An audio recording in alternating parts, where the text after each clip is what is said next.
Mga ka-showbiz, viral ang bagong litrato na post ni Andrea Brillantes sa kanyang Instagram account. Sa kanyang OOTD, makikitang nakasuot siya ng brown jacket na binagayan ng loose pants at rubber shoes. Kasama rin sa kanyang gayak ang vintage-looking sunglasses, cap at headphones. Dahil dito, nagmukhang cool na ang bagets ang dalaga. Hindi rin siya nakilala ng mga fans at inakalang photo ito ng partner niyang si Kylie Chari. Umani rin ito ng maraming likes at ikinumpara pa ang pagiging groovy niya kay Kyle.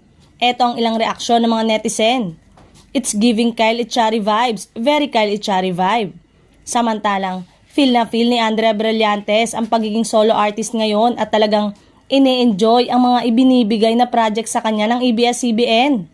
Naniniwala ang lead star ng hit kapamilya suspense drama series na Senior High na mas marami siyang magagawang challenges roles kung iba-iba ang makakapartner niya. Ang dami ko pong pinagdaanan sa mga shows ko na lagi akong may nakakapartner. Tapos nung nagkaroon ako ng opportunity na parang pwede na ako mag-solo artist, parang gusto ko siya i-explore. Dugtong ng dalaga.